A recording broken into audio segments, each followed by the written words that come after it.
Magandang umaga. Ay, ano ba? Gumising ako thinking of Disney songs, ha? As in, yung mga theme song ng mga cartoon, ma. Someday, my prince will come. Oy, kinikilig ako, ah.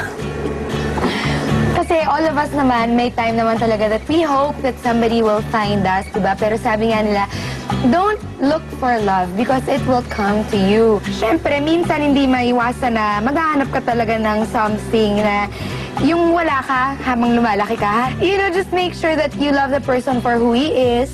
Pero ako talaga parang gusto ko slightly older men eh. Ewan ko kung bakit, pero ganun talaga. Have a great day, guys, and to each his own, di ba? Have a lovely day. God bless. Mwah. Talagang kakaya. Magandang umaga, ikaw pala yan. Anong mga... Okay, sa chart na tayo sa'yo. Libre ako, baka gusto mong mag-usap tayo. Usap tayo, walang pumipigil sa atin. Ang trip mo, pag-usapan natin. Magandang umaga.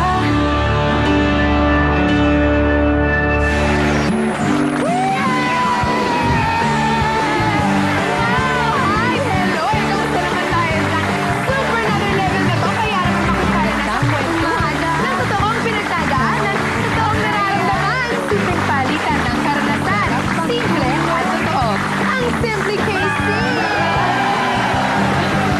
Wow, guys! Good morning naman, guys! Okay, ang guest natin today ay isang napakaganda, sikat, talented. O yan, lahat na ng adjectives na alam ko na maganda. Young lady, of course, pero balita ko ay very single and available siya ngayon. And actually, marami pa sigurong magugulat dahil sa dami ng nalilig at naniligaw sa kanya, talagang hindi ka paniwala in fairness sa kanya. At bakit kaya wala pa rin prinsipe na kinikilala ang ating dance princess? Waiting for the right time pa nga ba siya? Malalaman natin ang sagot mula kay Maha Salvador. Good morning, baby girl! That's princess, oh. Ang ganda ng mood. Good morning! Wow, so nakapag-guest na ako dito. Oo, hindi na kita natawagan. Okay, ito na. So, bang hindi ka pa nagkakaroon ng serious boyfriend? Actually, oo.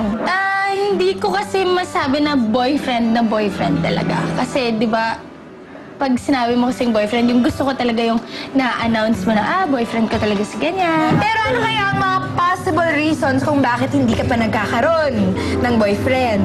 Kasi siguro grabe yung pag-prioritize ko sa career ko. Ito, Madge, ang aming top 3 possible reasons para matulungan ka, ma-figure out yan, ha? Na nakuha namin actually mula sa mga taong malapit sa'yo. Number 1, posibleng rason kung bakit wala pa siyang boyfriend dahil dati ka daw boyish and magaslaw. Naku naman, bata pa ako. Siguro mga 5, 7, 8, ganyan. Mga laro ko, mga trumpo. Mga trumpo, wala kang mga Barbie, ganun. Meron, pero binabaril ko, pinipelet gano'n. Ha? May target dito. Parang mo na nag-grade school na ako, may nag-crush na kaagad ako. So, alam kong hindi ako gano'n. So, nagpaka-girl na. So, hindi naman natatakot sa'yo yung mga boys dahil parang one of the boys ka? Hindi. Mas marami nga akong kaibigang lalaki kasi talagang... So, number 2 na rason, naging very strict. Si Mommy Thelma noong nagdadalaga ka daw at nag-aaral ka pa. Yes, malupit yan si Mother. Talagang nakabantay sa telepono, ganyan. Tapos susunod pa yan sa sinihan. Kadari magpapaalam ako, manonood ako ng movie. Tapos akala niya, may kadate ako. High school lang, ha? Tapos maya-maya, habang nanonood kami ng mga friends ko, nasa movie house na kami, may kakalabit sa akin. Alis na ako. Susunod! Nag-check talaga ako. Di ba nakakaloka? Hindi mo lang. So, kasi alam ko na yung mga gano'n niya. So, pag wala na siya, tatawagin ko na yung mga kadate naniniwala sa'yo. Ganun. Ngayon alam mo na, Mami. Okay, number 3. Never pa niya naramdaman ang ma-in love ng sobra. Totoo? Na-in love naman. Pero yun nga, hindi. Ay! Showbiz Hindi. na showbiz. Marami sila. Paano mo alam na in love ka na? Alam mo Hindi ako ba? nakikita ng mga kaibigan ko. Ay, ganun. Lagi, parang you two against Parang the feeling ko world. concentrate ako. Kaya nga ganon. Pag alam kong dami na naapektuhan, parang ay delete. Delete, erase, focus. O sige, abangan natin yung iba't iba pang kwento galing kay Max sa pagbabalik ng Simply Case.